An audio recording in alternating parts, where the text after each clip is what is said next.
Hello प्यारे बच्चों, नमस्ते। आप सभी का स्वागत है मेरे आज के लेक्चर में। और अपन कर रहे थे 10th क्लास का हाफ ईयरली जो क्वेश्चन पेपर था 2024-25 का, वो अपन सोल्व कर रहे थे। तो उसको अपन आगे बढ़ाते हैं, ठीक है। टाइम वेस्ट ना करके डायरेक्ट आगे बढ़ाते हैं, ठीक है। तो देखो अपन ने इसके अंदर क्या था, जो अपन 10th क्लास का जो पेपर था इसमें अपन ने दो क्वेश्चंस इसके डिस्कस हो गए थे, ओके। इसमें ऑब्जेक्टिव क्वेश्चन थे वो डिस्कस हो गए थे वस्तुनिष्ठ वाले। और आगे आज अपन सोल्व करते हैं। क्वेश्चन नंबर 2 है, रिक्त स्थान की पूर्ति करें, फिल इन द ब्लैंक्स। आपको डिस्प्ले पर दिख रहा होगा आगे क्वेश्चंस। देखो क्वेश्चंस क्या है, जो इसका क्वेश्चन नंबर 2 है, इसका आप फर्स्ट क्वेश्चन देखिए। इसका फर्स्ट क्वेश्चन देखिए क्या है। यदि समीकरण प्रणाली x+2y, क्या दे रखा, यदि समीकरण x+2y = 4 तथा एक समीकरण और दे रखा अपन को 2x + ky = 3 का कोई हल नहीं हो तब k का मान बताइए। कोई हल नहीं इसका, ठीक है। ये अपन के पास एक सिस्टम दे रखा है इक्वेशंस का। कोई हल नहीं तब अपन को किसका मान बताना है, k का मान बताना है, ठीक है। ये अपना क्वेश्चन है, चलो इस पर डिस्कस करते हैं। तो देखो आपके जो लीनियर इक्वेशंस का दो चरों वाले रेखीय समीकरण वाले जो चैप्टर है आपकी बुक्स के 10th क्लास के बुक्स के अंदर, वहाँ से एक क्वेश्चन पूछा गया है। और आपके बोर्ड एग्जाम में भी यहाँ से क्वेश्चन आएंगे। ये 4 नंबर का टॉपिक है, आपके 2 नंबर का क्वेश्चन आएगा जहाँ पे आपको 2 इक्वेशन दी हुई होगी और उनको आपको सोल्व करना है, ठीक है। ऐसे 2 इक्वेशन देगा वो दोनों को आपसे सोल्व करवाएगा। सोल्व करने का मतलब एक्स और वाई के मान आपको फाइंड करने पड़ेंगे। ऐसा क्वेश्चन आपके 100% एग्जाम में आने वाला है। यदि वो नहीं आया तो इस प्रकार का क्वेश्चन आएगा आपके एग्जाम में, बोर्ड एग्जाम में, के का मान ज्ञात करने वाला, ठीक है। तो काफ़ी आसान टॉप चैप्टर है ये, दो चरों वाले रेखीय समीकरण। तो इनको आपको अच्छे से करके जाना है, ध्यान रखना, ठीक है। तो देखो ये जो चैप्टर है इसके अंदर क्या है, इसके अंदर आपको 2 इक्वेशन दी हुई आएगी, 2 लीनियर इक्वेशंस दी हुई आएगी आपके पास। लीनियर को बोलते हैं रैखिक समीकरण। 2 रैखिक समीकरण आपके पास आएगी, वो 2 चरों के अंदर आएगी। उनको आपको सॉल्व करना है और सॉल्व करने के बाद आपको क्या करना है, उसका हल ज्ञात करना है, एक्स और वाई के मान ज्ञात करने हैं। एक तो ये है कि सॉल्व करना आपको आना चाहिए। उसकी 2 विधियाँ दे रखी है आपके सिलेबस के अंदर। एक विधि है प्रतिस्थापन। कौन सी विधि है, एक है प्रतिस्थापन और दूसरी विधि है विलोपन विधि। प्रतिस्थापन को बोलते हैं सब्स्टिट्यूट मेथड और विलोपन को बोलते हैं एलिमिनेशन मेथड। ये 2 मेथड से आपके जो 2 चरों वाले रेखीय समीकरण है इसको हल करना होता है। हल करने की 2 विधियाँ आपके सिलेबस के अंदर। वैसे एक क्रॉस रेशियो वाली भी होती है, वज्र गुणा वाली भी होती है, क्रॉस मल्टीप्लिकेशन, लेकिन वो वहाँ से तो पूछता नहीं है क्वेश्चन, वो आपके है भी नहीं है, ठीक है। तो ये दो आप मेथड, दोनों से मेथड से आपको ये करके जाना। जब आप ये चैप्टर पढ़ो तो दोनों वीडियो से आपको क्वेश्चन हल करके जाना है। क्योंकि पिछली बार जो क्वेश्चन पूछा गया था बोर्ड एग्जाम में वो विलोपन विधि से पूछा गया था, ना कि प्रतिस्थापन से, ठीक है। यदि क्वेश्चन में डायरेक्ट दे कि आपको प्रतिस्थापन विधि से हल करना था, आपको प्रतिस्थापन से ही करना पड़ेगा, उसको आप विलोपन से नहीं कर सकते हैं, अदरवाइज आपको मार्क नहीं मिलेंगे, ना रखना, ठीक है। और यदि कुछ भी ना दे, ऐसे दे कि 2 इक्वेशन आपको दी हुई आएगी, तो मान लो ये क्वेश्चन होता है के का मान है, मान लो कुछ भी होता है, 2 इक्वेशन दी हुई होती है, बोलता है कि इसको हल करिए, तो आप उसके लिए स्वतंत्र हो। आप दोनों विधियों में से आप किसी का भी चयन कर सकते हो, ठीक है। एक तो ये है कि 2 चरों वाले रेखीय समीकरण है, वे 2 विधि आपके पास दी हुई है, एक प्रतिस्थापन एक विलोपन, वहाँ से हल करना होता है। और इस चैप्टर में इसमें 3 कंडीशन दे रखी है। आपके पास 2 लीनियर इक्वेशंस आएगी, 2 रेखिक समीकरण आएगी, वहाँ पे 3 इसमें विधियाँ दे रखी है, 3 कॉन्सेप्ट है, 3 मैं ये बोलना चाहूँगा 3 कंडीशन और है इसमें, वहाँ से ये के वाला क्वेश्चन बनता है। देखो क्या है इसमें, देखो मान लीजिए मेरे पास एक समीकरण ये है, a1x + b1y + c1 = 0।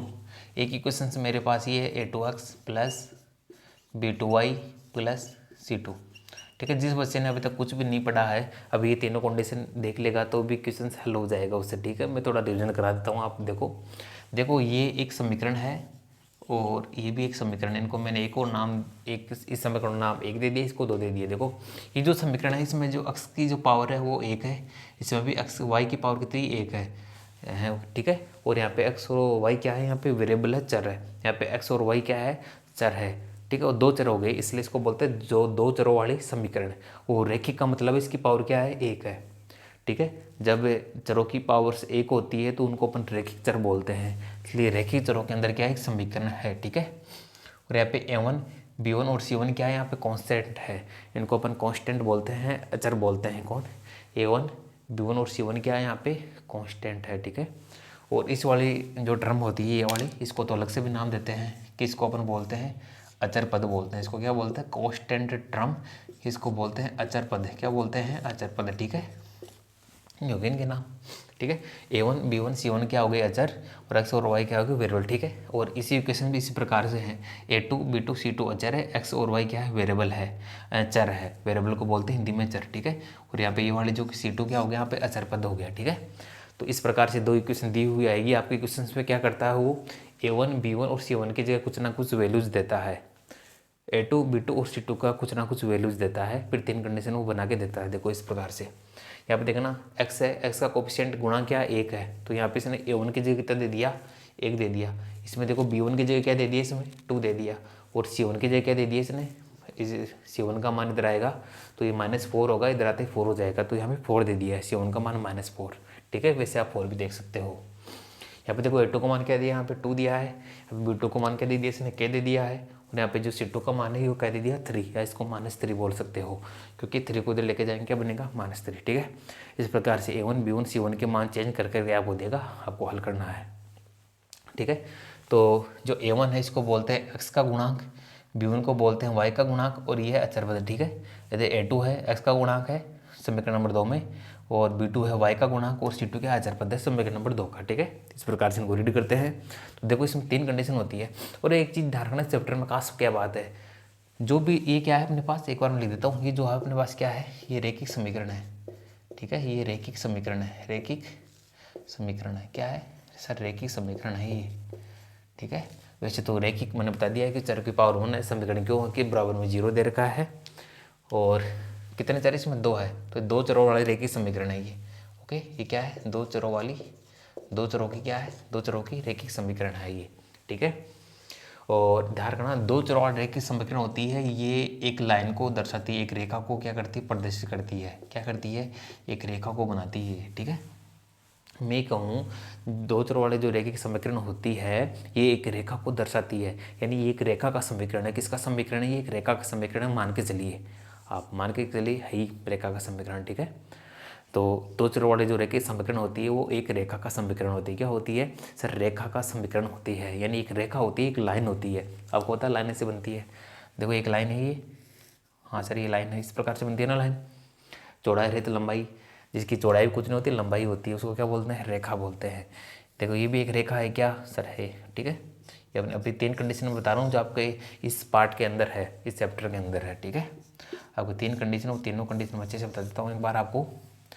ठीक है, ये तीनों कंडीशन देख लेना ध्यान से, यहाँ से क्वेश्चन आपके एग्जाम में आ सकता है, 1 नंबर का या 2 नंबर का। ठीक है, तो ये दो, देखो ये एक लाइन की समीकरण है, और ये भी ये एक 2 चरों रेखा की समीकरण है, तो उसकी एक लाइन है, ये भी एक लाइन है, ये 2 लाइन अपने पास, क्योंकि इस चैप्टर में आपके पास 2 इक्वेशन देगा, 2 समीकरण देगा, और आपको पता है एक समीकरण से एक लाइन मिलती है, अपन को एक रेखा मिलती है, तो इससे भी एक रेखा मिलेगी।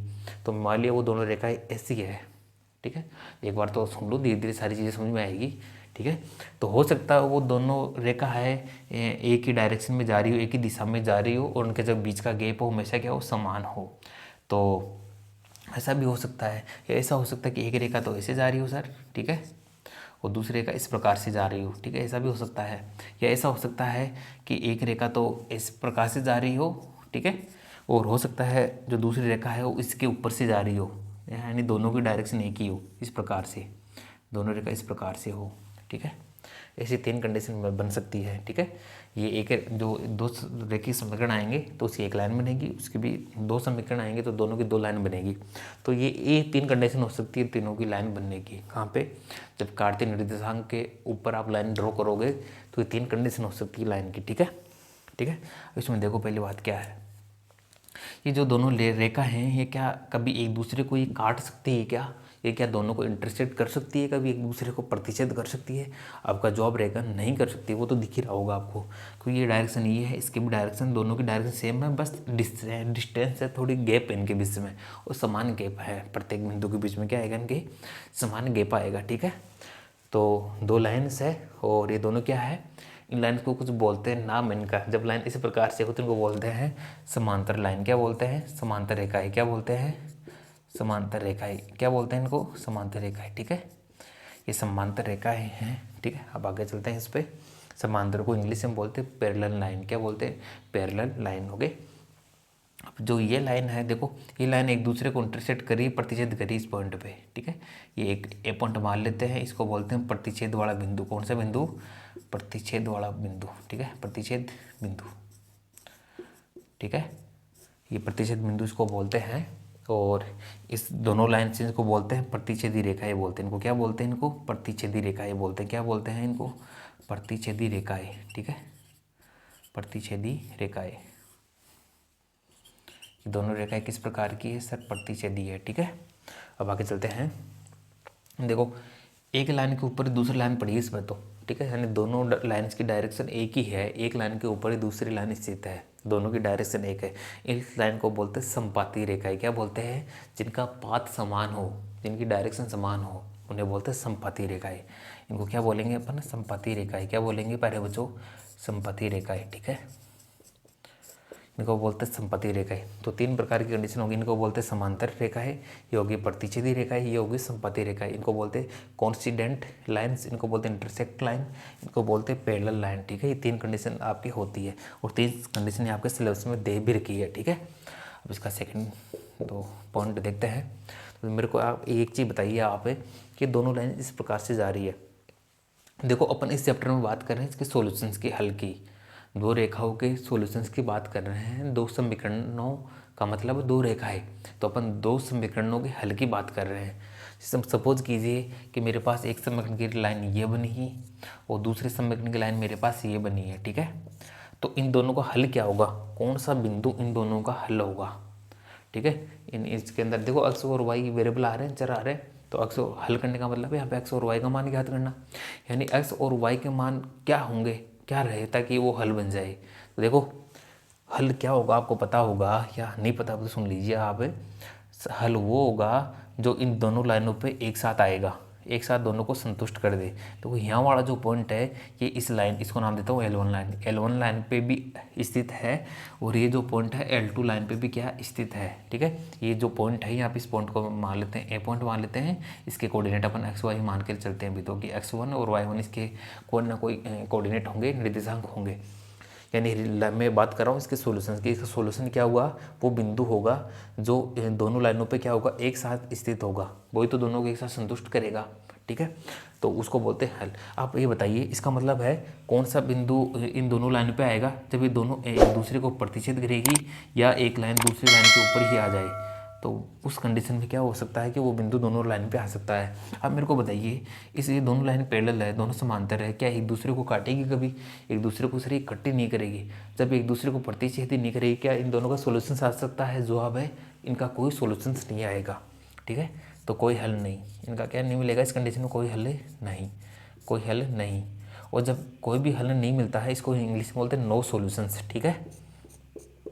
जब लाइन्स का कोई भी हल नहीं मिलता है तो उनको अपन बोलते हैं असंगत। क्या बोलते हैं? असंगत, असंगत, ठीक है। इनको बोलते हैं असंगत, हो गए। ये दोनों लाइन्स किस प्रकार की होगी? असंगत है। जब हल नहीं मिलेगा तो उनको बोलते हैं असंगत। यदि हमें हल मिल गया, चाहे वो एक मिले चाहे बहुत सारे हल मिले, उनको बोलते हैं संगत। क्या बोलते हैं? संगत, ठीक है। तो सेकंड पॉइंट क्या रहेगा इसमें?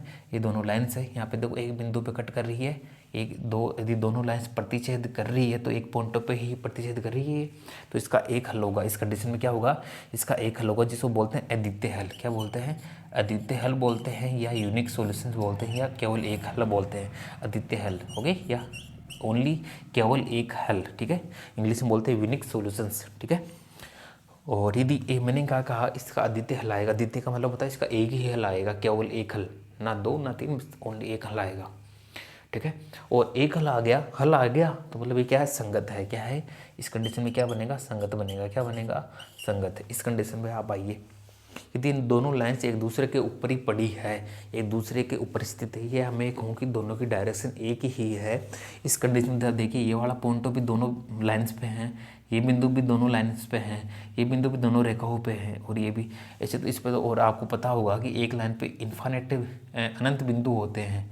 तो इन दोनों के ये जो लाइन्स है इस पे अनंत बिंदु है, और जो बिंदु हो दोनों रेखाओं के ऊपर भी स्थित है, यानी इसके तो अनंत हल आ जाएंगे। क्या जाएंगे? इसके अनंत हल आएंगे। इसके क्या आएंगे? अनंत हल, ठीक है, अनंत हल। ठीक है, या इसको बोलते हैं अपरिमित हल। अपरिमित हल भी अपन बोल सकते हैं, और हल मिल गए तो इनको बोलते हैं संगत। क्या बोलते हैं? संगत। ठीक है, ये 3 कंडीशंस होती है। ओके, और आगे चलते हैं। और देखो इसमें क्या चीज़ है। हाँ सर, ये 3 कंडीशन आपने बता दी, 3 कंडीशन हो सकती है, लेकिन हमें एग्जाम में 2 समीकरण देगा तो अपन को पता कैसे चलेगा कि वो इस प्रकार से बनेगी रेखा है या इस प्रकार से। तो वो पता चलेगा इन दोनों समीकरणों के गुणांक से पता चलेगा अपन को। गुणांक से, ये गुणांक ऐसे थोड़ी दे रखे हैं, गुणांकों से अपन पता कर लेंगे। देखो एक समीकरण है, इसके अंदर इसका गुणांक a1 है, इसका b1 है, c1 अचर पद है, और इसमें x का गुणांक a2 है, y का गुणांक b2 c2 है। ठीक है, तो गुणांकों का अपन क्या करेंगे? तुलना करेंगे। तो इसमें चौथा पॉइंट बना के आप लिख सकते हो, जब रेखाएं दोनों समांतर होगी तो किस कंडीशन में होगी? तो इसमें गुणांकों का अनुपात क्या रहेगा? इसमें a1/a2। ध्यान रखना, समीकरण नंबर 1 में x का गुणांक क्या है? a1 है, और समीकरण नंबर 2 में x का गुणांक क्या है? यहाँ पे a2 है। ठीक है, आगे देखिए इसमें यहाँ पे y का गुणांक क्या है सर? b1 है, और इसमें y का गुणांक कितना है? b2 है। ठीक है, और ठीक है, तीसरा पॉइंट अपन ले लेते हैं c1। यहाँ पे अचरपद समीकरण 1 में अचरपद c1 है, और सेकंड समीकरण नंबर 2 में अचरपद c2 है। तो इसमें कंडीशन क्या होगा कि इसमें a1/a2 बराबर b1/b2 होगा, लेकिन c1/c2 क्या नहीं होगा? बराबर नहीं होगा। ध्यान रखना इस। ठीक है, यानी अपन क्या करेंगे? 2 समीकरण एग्जाम में दी हुई आएगी, तो वहाँ पे x का जो कोफिशिएंट होगा, पहले समीकरण में x का कोफिशिएंट होगा उसको a1 मान लेंगे, और y वाले को b1 और अचरपद को c1 मान लेंगे। समीकरण नंबर 2 में इस प्रकार से x का कोफिशिएंट a2 और y का कोफिशिएंट मतलब गुणांक, y का गुणांक b2 और अचरपद c2 मान लेंगे। ठीक है, तो इस प्रकार से अपन करेंगे। वहाँ पे a1/a2 है, इस गुणांक में इसका भाग लगाएंगे, फिर इस गुणांक में इसका भाग लगाएंगे यहाँ पे। ठीक है, ये दोनों बराबर आ गए, और फिर c1/c2 वाला इसके बराबर नहीं आया, तो अपन बोल दें कि दो रेखा होगी, क्या होगी? दोनों समांतर होगी। ठीक है, इससे कंडीशन इसमें भी बनेगी। इसमें तो काफ़ी आसान कंडीशन बनती है। इसमें आप याद रखना a1/a2 नॉट इक्वल b1/b2। ठीक है, b1/b2। ठीक है, एक बार मैं थोड़ा सही से लिख देता हूँ इसको। ठीक है बच्चों, देखो ये काफ़ी आसान है, वैसे डरने वाली बात नहीं है। एक बार आप ध्यान से सुन लीजिए तो क्वेश्चन कुछ भी नहीं होगा। ठीक है, इसमें तो ये कंडीशन याद रखनी है, जब a1/a2 नॉट इक्वल होगा b1/b2 के, और जब संपत्ति होगी तो इसमें क्या होगा कि a1/a2 बराबर b1/b2 बराबर c1/c2। ठीक है, ये कंडीशंस है। इसमें तो क्या होगा कि तीनों के तीनों ही जो गुणांकों का जो रेशियो होगा, अनुपात होगा, वो बराबर हो जाएगा। इसमें स्टार्टिंग के 2 गुणांक है, x का और y का, दोनों का जो रेशियो है वो अनुपात बराबर नहीं होगा। इसमें पहले का तो x और y के जो गुणांक है उनका तो रेशियो अनुपात बराबर हो जाएगा, लेकिन अचर पदों का जो रेशियो है वो बराबर नहीं होगा, रेशियो होगा अनुपात। ठीक है, ओके, ये 3 कंडीशंस होती है। ठीक है, अब हम एक चीज़ ध्यान रखना, जब आपको कोई हल नहीं पूछे, या आपको अद्वितीय हल पूछे, अनंत हल पूछे, तो आपको सबसे पहले a1/a2 बराबर b1/b2 लेके चलना है। जब आपको इस प्रकार से पूछे कि कोई हल नहीं है, तो अपन क्या लेके चलेंगे? a1/a2 बराबर b1/b2। ठीक है, और इसके अंदर क्या करना? प्रतिशत वालों में भी ये लेके चलना है, a1/a2 नॉट इक्वल b1/b2। ठीक है, स्टार्टिंग 2 उठा लेना आप। ठीक है, और अनंत हल पूछे तो आपके दोनों लेके चलना, इससे भी आपके के का मान तो आ ही जाएगा। ठीक है, और बाकी यदि के का मान मान लो कि यहाँ पे x और y के गुणांक में ना दे के यहाँ पे दे देते, अचर पद में दे दे, तो अपन लास्ट वाले को 2 उठा लेंगे। ठीक है, क्वेश्चन के डिमांड के अकॉर्डिंग हम ले लेंगे। देखो कैसे लेते हैं। अभी मैं थोड़ा डिलीट इसको मिटा देता हूँ। ठीक है, तो आप समझ गए होंगे तीनों कंडीशंस इस प्रकार से अपन ज्ञात कर सकते हैं। वैसे मैं उम्मीद करता हूँ कि आप लोगों के समझ में आ गया होगा। नहीं आया तो आप वीडियो को दोबारा देखिए, अच्छे समझने की कोशिश करिए, क्योंकि ये मैथमेटिक्स है, थोड़ा तो आपको सोचना पड़ेगा, बिना सोचे नहीं आएगी आपको। ठीक है, थोड़ा चिंतन मनन करना पड़ेगा। ठीक है, कि मैथ्स है तो मैथ्स तो क्या होती है कि चिंतन मांगती है। ठीक है, ये तार्किक सब्जेक्ट है, तर्क तो आपको करना ही पड़ेगा, दिमाग आपको लगाना ही पड़ेगा, सिंपल भाषा में मैं कहूँ। ठीक है, ये इस चैप्टर के अंदर 2 लीनियर इक्वेशन को सोल्व करना, 2 विधियों से, प्रतिस्थापन, विलोपन से, वो इस सिलेबस में है। ये 3 कंडीशन है, इतने ही आपके सिलेबस दे रखा है, इतना ही आपके पाठ्यक्रम, इतना कर लोगे तो 4 नंबर ले आओगे आप। ठीक है, देखो इसका हल करते हैं अपन। हल क्या है?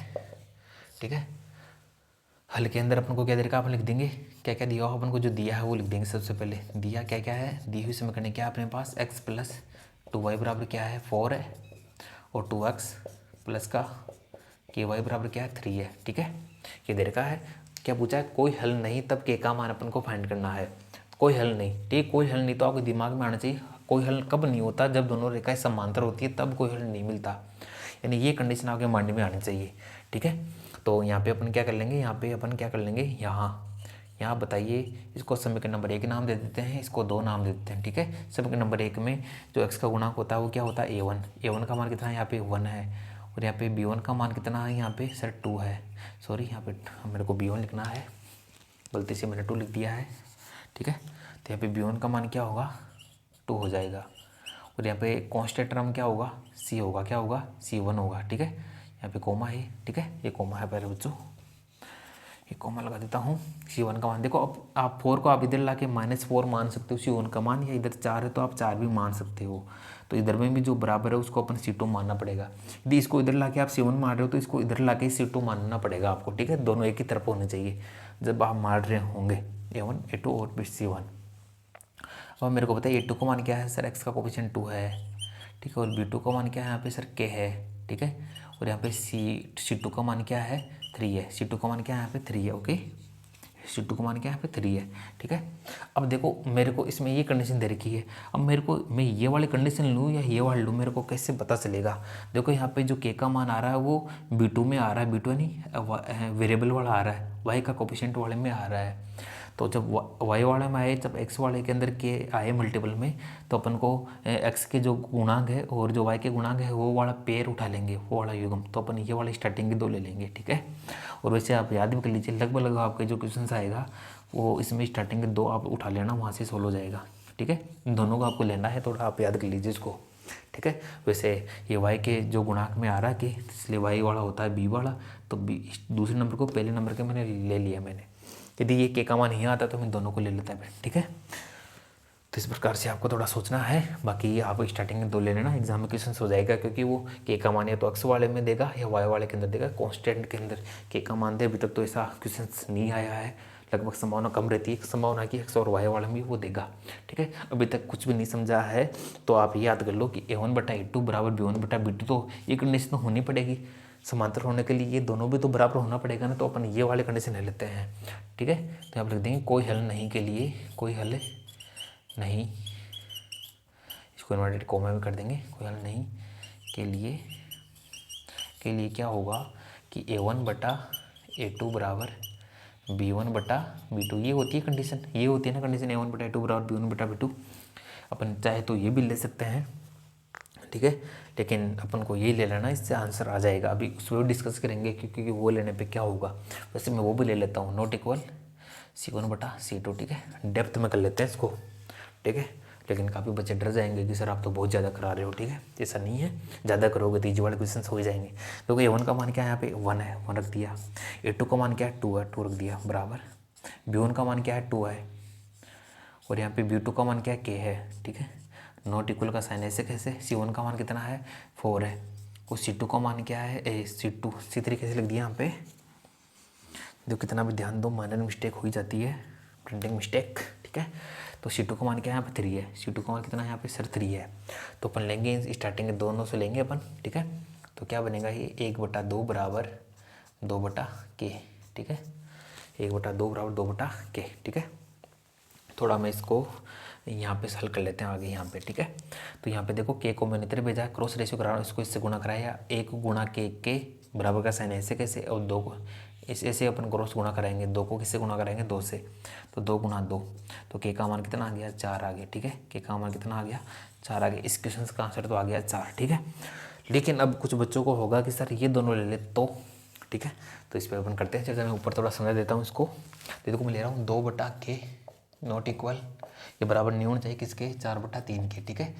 तो ये दी क्वेश्चन पूछता कि k का मान क्या नहीं होना चाहिए, तो ये क्वेश्चन अपन ले लेते हैं, क्योंकि नॉट इक्वल का साइन आ रहा है, ये नहीं हो सकता k का मान। तो देखो इस k को मैं गुणा करा रहा हूँ 4 से, तो k 4 गुणा के यानी 4k, नॉट इक्वल का साइन ऐसे कैसे, और 3 को गुणा कराओ 2 से 6, तो k का मान क्या है यहाँ से, नॉट इक्वल का साइन ऐसे, k को 4 को मैं नीचे भेजा 6/4, तो k का मान क्या आ गया, 2 से काटो 3/2, k का मान क्या आया इसमें, 3/2, नॉट इक्वल आया है k का मान, k नॉट इक्वल 3/2, k का मान 3/2 नहीं होना चाहिए, ठीक है। k का मान जब इसके कोई हल नहीं होगा तो इस कंडीशन रहेगी, k का मान क्या नहीं होना चाहिए, 3/2 नहीं होना चाहिए, k का मान क्या होना चाहिए, k का मान 4 होना चाहिए, ठीक है। कई बार क्वेश्चन पे वो पूछा गया ऐसे, k का मान क्या नहीं होना चाहिए, तो के किसके बराबर नहीं आना चाहिए, 3/2 के बराबर नहीं आना चाहिए।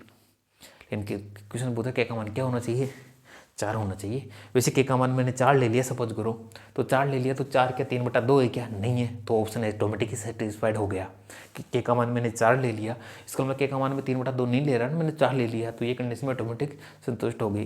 वैसे आप कर लेना, स्टार्टिंग में 2 को उठा लेंगे और इसके के का मान फाइंड कर लेंगे। क्या करना है, इसे इक्वेशन दी हुई आएगी तो x का गुणांक 1 y का गुणा इसमें x का गुणांक 2 तो 1/2 बराबर, इसमें y का गुणांक 2 यहाँ पे y का गुणांक के 2/k, तो 2/k को आप ऐसे कैसे लिखो और हल कर लो के का मान, ठीक है। वैसे तो मैंने काफ़ी पूरा लिख दिया है, आप शॉर्ट में मैंने बता दिया है। इसके गुणांक में इसका भाग लगाओ 1/2, इसके गुणांक में इसका भाग लगाओ 2/k, 1/2 बराबर 2/k के का मान निकाल लो क्रॉस गुणा करा के, ठीक है। के का मान कितना आ चुका है, 4 आ चुका है इसमें, ठीक है प्यारे बच्चों। अब इसको नोट कर लीजिए, फिर अपन आगे चलते हैं, ठीक है। ओके प्यारे बच्चों, अब आगे अपन स्टार्ट करते हैं। देखो क्वेश्चन नंबर जो 2 है, क्वेश्चन नंबर 2 है, इसका फर्स्ट क्वेश्चन अपन ने कंप्लीट डिस्कशन लिया है, ठीक है। अब सेकंड क्वेश्चन की ओर चलते हैं, सेकंड क्वेश्चन की ओर चलते हैं। जो क्वेश्चन नंबर 2 है इसके सेकंड क्वेश्चन की ओर चलते हैं। देखो क्या दे रखा है, आपको दिख रहा होगा डिस्प्ले पे, सभी वर्त होते हैं, ठीक है, सभी वर्त होते हैं। और क्या होता है इसमें दे रखा है, समरूप या सर्वांगसम, ठीक है। 2 चीज़ें दे रखी है, देखो एक दे रखा समरूप, क्या दे रखा है, समरूप, ठीक है, जिसको इंग्लिश में बोलते हैं सिमिलर, ठीक है, क्या बोलते हैं इसको, सिमिलर, सिमिलर, ठीक है। और एक दे रखा है इसमें क्वेश्चन सर्वांगसम, क्या दे रखा है वर्ड, सर्वांगसम, ठीक है। मैं कंप्लीट एक बार इसका पासमॉर्टम करते हैं कि एक चीज़ क्या क्या है, मैं कंप्लीट इसको समझाता हूँ, ठीक है। कॉन्ग्रुएंट दे रखा है, क्या दे रखा है इसमें, कॉन्ग्रुएंट, इसको बोलते हैं कॉन्ग्रुएंट, ठीक है। समरूप सिमिलर और सर्वांगसम मतलब कॉन्ग्रुएंट, ठीक है। ये 2 चीज़ें दे रखी है, तो सभी वर्त होते हैं, सभी वर्तों की बात हो रही है, ठीक है। किसकी बात हो रही है, सभी वर्त, ठीक है। ओके, सभी वर्त क्या होंगे, ठीक है, ये क्वेश्चन मार्क है, अपन को ये बताना है। देखो आपके सिलेबस के अंदर 9th क्लास के अंदर तो दे रखा है समरूप, क्या दे रखा है, समरूप दे रखा है, 9th क्लास में सर्वांगसम दे रखा है, क्या दे रखा है, सर्वांगसम दे रखा है 9th क्लास के अंदर, ठीक है। 9th क्लास में कॉन्ग्रुएंट दे रखा है, 2 कॉन्ग्रुएंट कैसे होती है आकृतियाँ वो दे रखा है। और आपके जो 10th क्लास है उसमें दे रखा है समरूप, सिमिलर, क्या दे रखा है, यहाँ दे रखा है, ये 10th क्लास में है आपके, यह जो चैप्टर है आपके 9th क्लास में है, ठीक है। ये 9th में है, ये 10th में है, ओके, ठीक है। तो देखो दोनों को समझते हैं पहले क्या क्या होता है, समझने के बाद ये क्वेश्चन कुछ भी नहीं है, आप डायरेक्ट बता दोगे। तो देखो मैं बात कर रहा हूँ समरूप की, और इधर अपन बात करते हैं किसकी, सर्वांगसम की। देखो समरूप जिसका रूप समान हो, जो दिखने में क्या हो, समान दिखे, दिखने में समान दिखे, क्या दिखे सर, आपके तो गणित में आकृति आएगी, क्या आएगी, जो मैथमेटिक्स में जो भी तस्वीर आती है तो आपके पास आकृति मिलेगी, या तो वो ट्रायंगल मिलेगा, त्रिभुज मिलेगा, या आपके पास वर्त मिलेगा, सर्कल मिलेगा, या आपके पास आयत मिलेगा, रेक्टेंगल मिलेगा, या आपके पास समबाहु त्रिभुज मिलेगा, रंबस मिलेगा, समचतुर्भुज रोमस आपके पास मिलेगा, या आपके पास आइसोसेल्स ट्रायंगल्स है वो जो बोलते हैं समबाहु त्रिभुज वो मिलेगा। यानी कहने का मतलब त्रिभुज, आयत, वर्ग, और ये देगा आपके पास ज्योमेट्री के अंदर आकृति है, और पूछेगा कि ये बताइए सर्वांगसम है कि समरूप है, ठीक है। देखो इसमें क्या है, देखो सम का मतलब क्या होता है, समरूप, रूप समान, जिसमें मैंने ये लिख दिया, देखो मेरे पास ये एक है, ये एक आकृति है, वैसे सर्किल है, ठीक है। लेकिन मान लेते हैं एक आकृति है और एक आकृति ये है, सर दोनों ही क्या दिखने में क्या समान है, दोनों ही गोल है सर, दिखने में दोनों समान है। मैं पूछूं कि दोनों की साइज जो माप है वो एक है क्या, नहीं, आपका जवाब रहेगा नहीं सर, इनकी माप अलग अलग है। ध्यान रखना समरूप के अंदर दिखावट में दोनों समान होने चाहिए, और बाकी इनका साइज होगी, साइज का जो रेशो होगा, अनुपात होगा, वो बराबर होना चाहिए। इसमें 2 चीज़ आती है, दिखने में समान हो, और जो माप होगी इनकी, देखो ये आकृति होगी तो इसमें से बात होगी, इसकी सरकमफ्रेंस की बात होगी, इसकी रेडियस त्रिज्या की बात होगी। और जैसे मैं ये आपको कहूँ कि मैंने एक वर्ग ले रहा हूँ, एक वर्ग, ठीक है, वर्ग 4 भुजाओं से घिरी हुई बंधाकृति वर्ग कहलाता है, और सारे भुजाएं क्या होती है, बराबर होती है, ये चारों भुजाएं प्रत्येक एंगल 90 डिग्री का होता है। एक वर्ग मैंने ये ले लिया है, ठीक है। सर दिखने में तो दोनों समान है, लेकिन सर ये छोटा है, ये बड़ा है, यानी माप के अंदर फर्क आ रहा है सर इसके, ठीक है, ठीक है, माप के अंदर क्या आ रहा है, फर्क आ रहा है, दिखने में समान है दोनों से, ठीक है। तो वो तो होती है समरूप, इनका रूप समान है, ये तो होती है सिमिलर आकृति या समरूप आकृतियाँ, ठीक है। और अभी और करेंगे इस पर, पहले इस पर आओ। सर्वांगसम, सर्वांगसम का मतलब सर्व है, प्लस अंग प्लस सम, सर्व यानी सभी, अंग यानी इसके पार्ट, सम यानी समान। इसमें तो सब कुछ समान होना चाहिए, यानी दिखने में भी समान होने चाहिए और माप के अंदर भी क्या होने चाहिए, समान होने चाहिए। ये दिखने में और माप में दोनों समान होने चाहिए। जैसे एग्जाम्पल देखो इसके, मैंने लिखा एक सर्किल, एक ही सर्किल मैंने बनाया, ठीक है। ये जो सर्किल है इसकी रेडियस 5 सेंटीमीटर है और ये जो सर्किल है, ठीक है, इसकी भी रेडियस कितनी है, 5 सेंटीमीटर है, ठीक है। ये एक सर्किल है 5 सेंटीमीटर रेडियस का, ये भी 5 सेंटीमीटर रेडियस का, तो दोनों देखो समान दिख रहे हैं और इनकी जो आकार है, जो इनकी माप है वो भी कितनी है, समान है, ठीक है। तो दोनों क्या हो गए, सर्वांग सम हो गए, ठीक है। मैं ट्रायंगल की बात करूँगा, ट्रायंगल की बात करूँ मैं ऐसे करके, एक समबाहु ट्रायंगल ले लेता हूँ मैं, समबाहु त्रिभुज। इसकी तीनों भुजाएं क्या क्या है, 2-2 सेंटीमीटर की है, ठीक है। ये 2 सेंटीमीटर, ये भी 2 सेंटीमीटर, ये भी 2 सेंटीमीटर, ठीक है। और ये त्रिभुज है ABC, ठीक है, मैंने मान लेता हूँ, ठीक है। और एक त्रिभुज है PQR अपने पास, और इसकी सभी जो साइड है, सभी भुजाएं ये भी 2-2 सेंटीमीटर की है इसकी भी, ठीक है। तो आप मेरे को आप बताइए, दोनों त्रिभुज दिखने में तो क्या है, समान है, ओके। और इसकी जो माप है, माप भी क्या है, दोनों में समान है। अपन मेजर करते हैं, मापना, किसी भी आकृति की भुजाओं को मेजर करना या मापना, यानी इसकी लेंथ भी क्या हो रही है, सभी साइड की बराबर आ रही है, ठीक है। तो इसमें दिखने में भी समान होना चाहिए और माप के अंदर भी क्या होना चाहिए, समान होने चाहिए, ठीक है।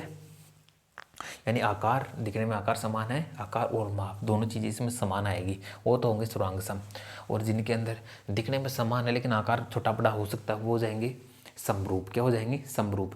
इसमें भुजाओं का देखो, इसमें वर्ग है, इसकी 4 साइड है, इसमें इस वर्ग की 4 साइड है, ठीक है। इसको मैं PQRS मान लेता हूँ, थोड़ी चर्चा कर लेते हैं इस पर। इसको मैं ABCD मान लेता हूँ, ठीक है, ठीक है। तो देखो इसमें यदि भुजा 2 सेंटीमीटर की, ये भी 2 सेंटीमीटर की, ये भी 2 सेंटीमीटर की, 2 सेंटीमीटर की है, और मान लीजिए ये 4 सेंटीमीटर की, तो ये भी 4 हो जाएगी, क्योंकि इसमें भी 4 भुजाएं क्या होगी, समान होगी। तो देखो इसमें PS जो साइड है, PS साइड है, ये क्या है, 2 के बराबर है। और PS में मैं AD में PS और AD के अंदर अनुपात निकालना चाह रहा हूँ, ठीक है, दोनों भुजाओं में अनुपात। तो AD का कितना है, 4 है, तो इसका अनुपात कितना है, 1/2। यानी इस वाली साइड और इस वाली साइड का रेशियो कितना आ गया, 1/2 आ गया। अनुपात कितना आ गया सर, 1/2 आ गया। PS का और AD का अनुपात 1/2 आ गया। तो इसकी शेष जो साइड रह गई और इसकी जो साइड है, साइड है नहीं भुजा, जो शेष जो भुजाएं हैं, इसके भी शेष भुजाएं हैं, उनका अनुपात भी क्या आना चाहिए, 1/2 आना चाहिए। देखिए आप दोबारा SR लेते हैं, देखते हैं कि सभी का 1/2 आ रहा है क्या। SR और मैं DC का क्या निकालना चाह रहा हूँ, अनुपात। तो SR का मान 2 है, DC का 4 है, दोनों 1/2। देखिए भी 1/2, इन दोनों का भी 1/2 आ जाएगा, इनका भी 1/2 आ जाएगा। यानी इसके अंदर क्या होगा, रूप या आकार, आकार को बोलते हैं जैसे अपन होता है शेप की है, ये शेप की बात हो रही है हम, ठीक है। शेप लिखा नहीं है, शेप है, ठीक है। ये चीज़ें इसमें क्या होना चाहिए, बराबर, रूप आकार शेप, दिखने में यानी आकृति में एक जैसे होने चाहिए, दिखने में एक समान, आप समझो, दिखने में समान होने चाहिए, दिखने में रूप समान, ठीक है, रूप समान, ठीक है। पहली कंडीशन में ये आती है। दूसरी कंडीशन ये आती है कि जो भी इसके पार्ट है, जैसे इसमें इसकी भुजाएं हैं, वो त्रिभुज की अपन बात करें, त्रिभुज में क्या आएगी, भुजाएं आती है, त्रिभुज में क्या आती है, भुजाएं आती है, ठीक है। देखो ये दोनों दिखने में एक समान है, तो दोनों क्या है, सर्वांग समरूप है, क्या है, समरूप है। लेकिन ये तो जैसे मान लो कि इसकी साइड 2 सेंटीमीटर है, इसकी भी 2, इसकी भी 2 है, मैं ये मान लेता हूँ इसकी 4, वैसे तो 4 है नहीं, बड़ा बना देता हूँ। तो बच्चे बोलेंगे सर दिखने में तो समान ही तो हो रहे हैं, 4 कैसे हो गई, ठीक है। मैं थोड़ा बड़ा त्रिभुज बना लेता हूँ यहाँ पे इस प्रकार से, ठीक है। इसके 4 सेंटीमीटर ले लेते हैं, इसकी 4, इसकी 4 भुजाएं, ये ले लेते हैं ABC, ठीक है। इसको मैं लेता हूँ PQR, ये एक ट्रायंगल अपने पास, ठीक है, 2 ट्रायंगल है। तो देखो हम ट्रायंगल की बात करेंगे तो इसके जो अंग आएंगे, अंग का मतलब इसकी क्या आएगी, भुजाएं आएगी, क्या आएगी, भुजाएं, और एंगल आएंगे इसमें, और इसमें इसकी क्या आएगी, भुजाएं आएगी साइड, ठीक है। यानी इसमें एक जो में एक पॉइंट आएगा, रूप आकार, दिखने में रूप समान होना चाहिए दोनों आकृतियों का। दूसरा पॉइंट इसमें क्या आएगा कि जो इसके भुजाएं आ रही है, भुजाओं का अनुपात क्या होना चाहिए, समान होना चाहिए। दोनों आकृतियों में भुजाओं का अनुपात समान, अनुपात की बात होगी इसमें, ध्यान रखना इंपॉर्टेंट वर्ड है, भुजाओं का अनुपात समान, ठीक है। भुजाओं का अनुपात क्या आएगा, समान आएगा, अनुपात समान, ठीक है। ये काफ़ी इंपॉर्टेंट वर्ड है, भुजाओं का क्या आएगा, अनुपात। मैं इंग्लिश की बात नहीं कर रहा हूँ, भुजाओं की बात कर रहा हूँ, ठीक है। और इस पर चलते हैं। इसमें एक कंडीशन आएगी कि इसमें रूप आकार में तो क्या होना चाहिए, बराबर, और रूप और दिखने में क्या होना चाहिए, समान। वही बात आएगी, रूप दिखने में समान, रूप या दिखने में समान, या मैं बात कहूँ कि आकार में आकार एक जैसा होना चाहिए दोनों का, ठीक है। आकार मतलब शेप, और साइज का मतलब होता है माप। माप क्या होना चाहिए? अलग अलग। इसमें माप क्या आएगी? इसमें क्या आएगी? भुजाओं का अनुपात समान, इसमें क्या आएगा। लेकिन इसमें रूप आकार दिखने में रूप तो समान आएगा, लेकिन इसका तीसरा पॉइंट आप समझने के लिए क्या कर सकते हो, इसमें जो माप है वो अलग अलग आ सकती है, समान भी आ सकती है और अलग अलग भी, माप अलग अलग भी हो सकती है, ठीक है। माप अलग अलग हो सकती है, ठीक है, ठीक है। और इसमें क्या होगा, रूप दिखने में समान, आकार भी क्या होगा, समान, और इसमें आएगा कि इनकी जो माप होगी, माप भी क्या होगा, समान होगी, माप समान, ठीक है। यानी माप साइज में भी क्या होंगे, समान। माप मतलब साइज, ठीक है। माप या साइज भी क्या होगी, समान होगी, ठीक है। तो सुरांगसम में क्या होगा, इनके दिखने में भी समान होंगे और आकार में भी, आकार क्या, साइज में भी, माप के अंदर भी समान आएंगे। मापोगे तो भी समान, दिखने में भी समान, ठीक है। इस सेम वैसे ही है, जैसे मेरी कॉपी को मेरे सामने खड़ा हो, मेरी कॉपी मेरे सामने हो, और जब मैं कहूँ कि मेरी कॉपी, मेरी फ़ोटो कॉपी मेरे सामने है, तो दिखने में भी समान है मेरे जैसे ही, और लंबाई के अंदर भी मेरे जितना ही है। तो क्या हम समरूप ही सर्वांगसम हुए? तो हम सर्वांगसम हुए, क्या हुए, सर्वांगसम हुए। और यदि मेरी फ़ोटो छोटी फ़ोटो है, यानी आकार जो माप है उसमें भी तो मेरी फ़ोटो छोटो है, लेकिन मेरे जैसी दिख रही हो, तो वो क्या हो जाएगा, समरूप हो जाएगा। क्या हो जाएगा, समरूप, ठीक है, समरूप के अंदर आ जाएगा, ठीक है। अब ये मान से आपने अपनी फ़ोटो देखी है, छोटी पासपोर्ट साइज़ फ़ोटो, वो आपकी क्या है, समरूप है। और आप एक, आपके जितने, आपके पास एक प्रतिरूप हो, एक मॉडल, एक मूर्ति हो, आपके जितने हाइट का, आपके जितने जो भी आपका आकार है सेम वैसे का वैसे, तो वो क्या हो जाएगा, सुरांगसम हो जाएगा। क्या हो जाएगा, सुरांग। ये सिंपली आप समझ सकते हो, लेकिन मैंने पूरा ही आपको बता दिया। ये होते समरूप और सुरांगसम, ठीक है। इसमें भुजाओं के अनुपात की बात होगी और आकार में समान होगा, ये है। इसमें 10th क्लास में है तो इसमें अनुपात में हमेशा क्वेश्चन आता है बोर्ड एग्जाम के अंदर। और सर्वांगसम के अंदर तो क्या होता है कि रूप और माप सभी समान आ जाते हैं इसमें, यानी तीनों साइड बराबर भी होना चाहिए, ठीक है। ये सभी एंगल्स भी बराबर, सब कुछ बराबर, ठीक है। तो अब चलते हैं क्वेश्चंस की ओर। मैं आपसे पूछूं कि सभी वर्त किस प्रकार के होते हैं। अब इसने कहा सभी वर्त, हो सकता है वर्त ये हो सकता है। अब इसने ये तो नहीं कहा ना कि समान त्रिज्या के वर्त होने चाहिए। कोई सभी वर्त की बात कर रहा है तो एक वर्त मैं ये ले लेता हूँ, तो दोनों वर्त क्या हो गए, देखो दिखने में समान है और दोनों क्या हो गए, समरूप हो गए। क्या होंगे, समरूप। तो सभी वर्त क्या होते हैं, समरूप। अब आपका आंसर ये होता है कि सर्वांगसम क्यों नहीं हो सकते, क्योंकि सर्वांगसम इसने कहा थोड़ी है कि समान त्रिज्या के अपन को लेना है सभी वर्त। समान त्रिज्या के लिए नहीं कहा ना इसने, यानी ये माप के अंदर की बात नहीं हो रही, यहाँ पे सभी वर्तों की बात हो रही है। तो सभी वर्त होंगे तो गोल ही ना, सभी वर्त होंगे, लेकिन होंगे क्या, दिखने में तो समान बनेंगे, गोल ही बनेंगे, तो सभी क्या होते हैं, समरूप होते हैं। सभी वर्त क्या होंगे, आंसर क्या आएगा, समरूप। आंसर क्या जाएगा, समरूप।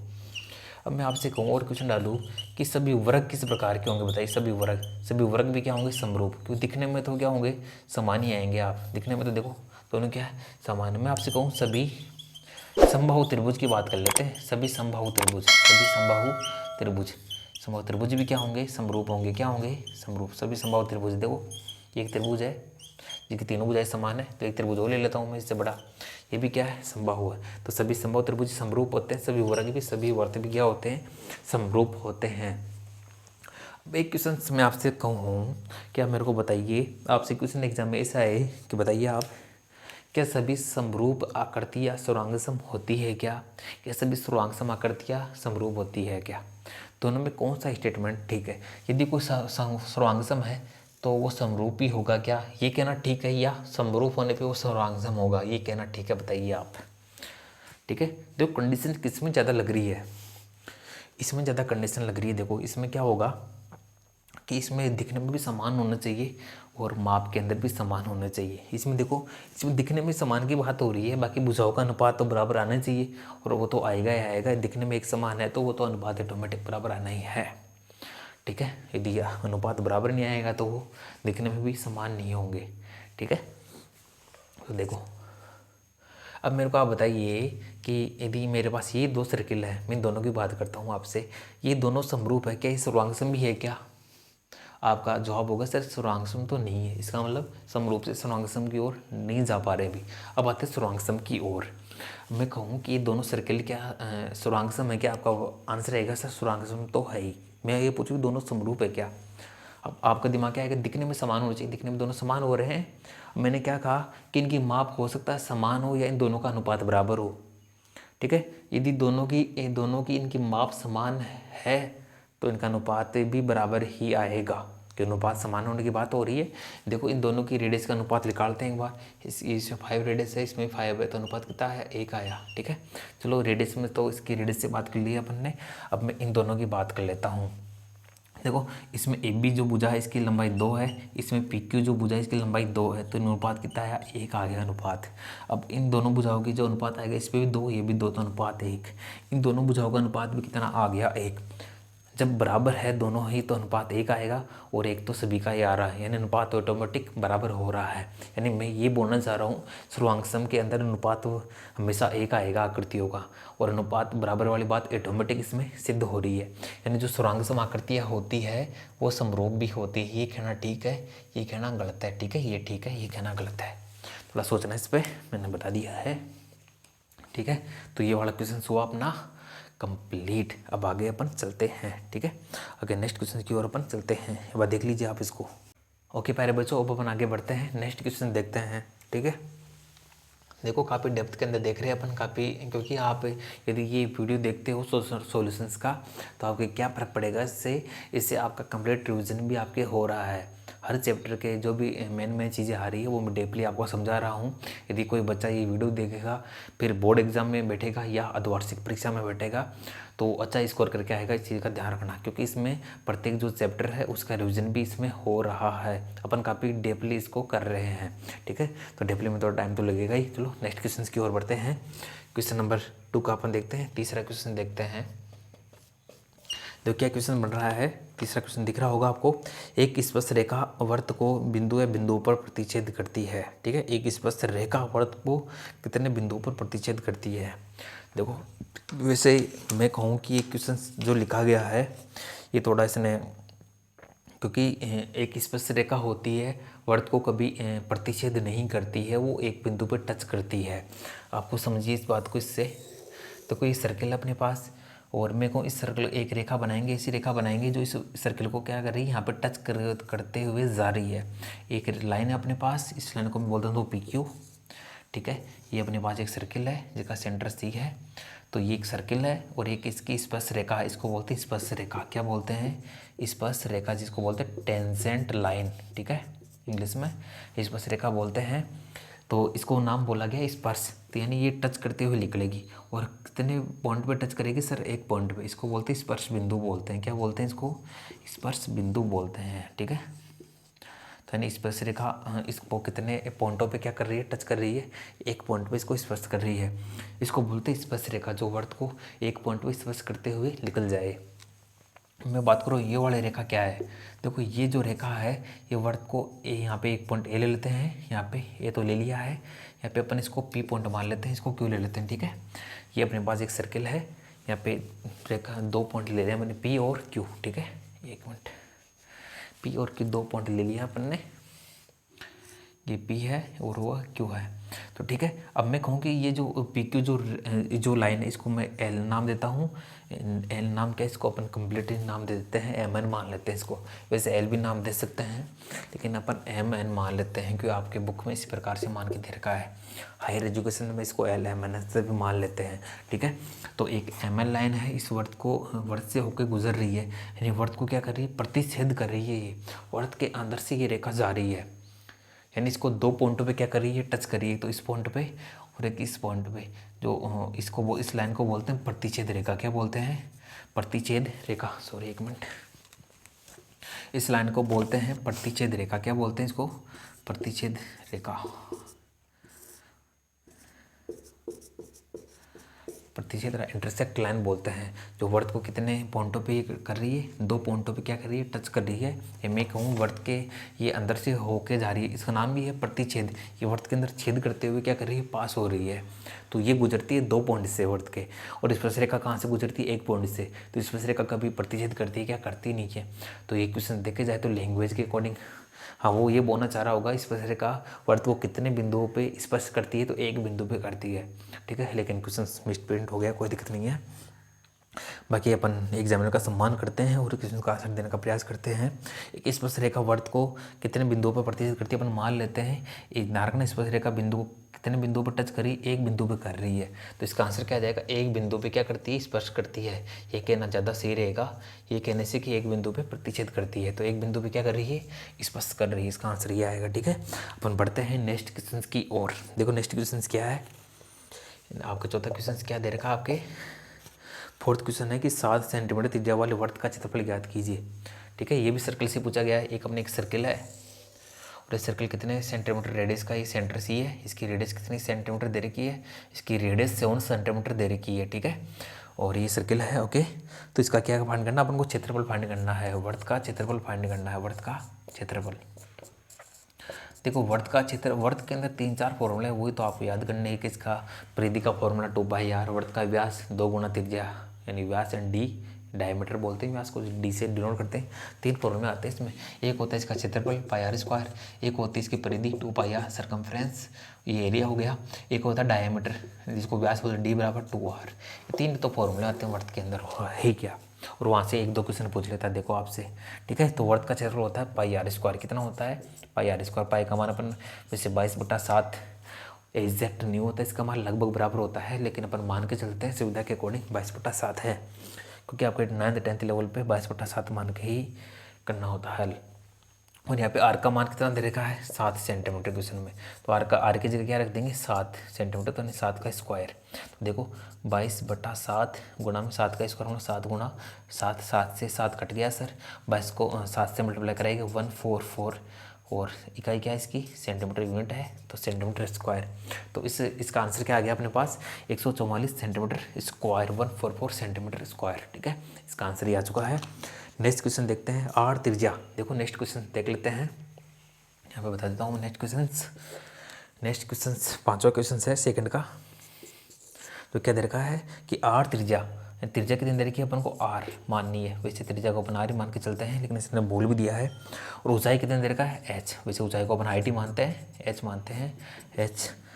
वाले शंकु का आयतन आपको पता होगा, शंकु का आयतन क्या होता है आपको पता होगा, शंकु का आयतन होता है πr²h। जो बेलन का जो आयतन होता है उसका 1/3 होता है शंकु का आयतन, यानी बेलन का आयतन होता है πr²h। तो उसमें 3 का भाग लगाते किसका जाएगा, शंकु का आयतन। ठीक है, यानी πr²/3, ये क्या जाएगा अपने पास, शंकु का आयतन। क्या हो जाएगा, शंकु का आयतन, शंकु का आयतन। ठीक है, वॉल्यूम ऑफ कोन, शंकु का आयतन। ठीक है, यानी πr² किसका होता है, πr²h होता है बेलन का, सिलेंडर का। तो कौन का हो जाएगा उसका 1/3 πr²h। इसको अपन ऐसे लिखते हैं 1/3 πr²h, जहाँ पे r क्या है, त्रिज्या है, h क्या है यहाँ पे, हाइट है। ठीक है, तो इसका आंसर ये आ चुका है। अब इसका 6 क्वेश्चन है वो देखते हैं। एक बार मैं इसको मिटा देता हूँ, आप देख लीजिए, नोट कर लीजिए। ठीक है, देखो क्वेश्चंस क्या है नेक्स्ट अपने पास क्वेश्चन है। नेक्स्ट क्वेश्चन 6 क्वेश्चन है।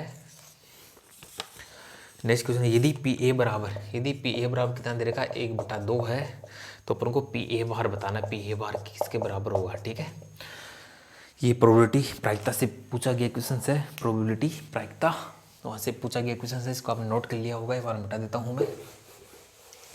देखो कुछ प्रायिकता काफ़ी इजी टॉपिक है, बोर्ड एग्जाम में 4 नंबर का क्वेश्चन यहाँ से आना ही है। ठीक है, प्रायिकता तो मैं बोल रहा हूँ कि सबसे आसान टॉपिक स्टैटिक्स सांख्यिकी है, और आप सेकंड नंबर पे मान लीजिए प्रायिकता है, इससे आसान। और त्रिकोणमिति भी क्या है, आसान है। ठीक है, इससे आसान तो टॉपिक कोई हो ही नहीं सकता। ठीक है, या तो देखो प्रायिकता जो होती है उसको अपन बोलते हैं प्रोबेबिलिटी। तो पी से वर्ड उठाया गया, पी का मतलब है प्रायिकता, प्रोबेबिलिटी, और ए यहाँ पे कोई इवेंट है, घटना है। तो किसी पी ए का मैंने 1/2 अपने पी ए बाहर निकालना है। तो आपको आपने एक चीज़ पढ़ी होगी, किसी प्रोबेबिलिटी ऑफ ए। ठीक है, आपने इस प्रकार से ना पढ़ के होके आपने इस प्रकार से इसको पढ़ा होगा कि कोई भी इवेंट ई है, इसकी प्रोबेबिलिटी यानी किसी घटना का घटित होना प्लस उसी घटना का घटित नहीं होना, उसको लिखते हैं एडेस से। यानी ये ई इवेंट अपने पास घटित हो रही है, इसका मतलब है ये घटित नहीं हो रही है। ठीक है, यानी इसका ई अपने मान लीजिए एक अपने सिक्के को उछालते हैं तो 2 चीज़ें आ सकती है, चित या पट, इसको बोलते हैं अपन हेड या टेल। ठीक है, हमने सुना होगा एच या टी। ठीक है, तो यदि पी ई अपनी इवेंट क्या है कि एच का आना है, तो पी ई बार का मतलब क्या होगा, एच का नहीं आना। इस प्रकार से इसको अपन रीड करते हैं।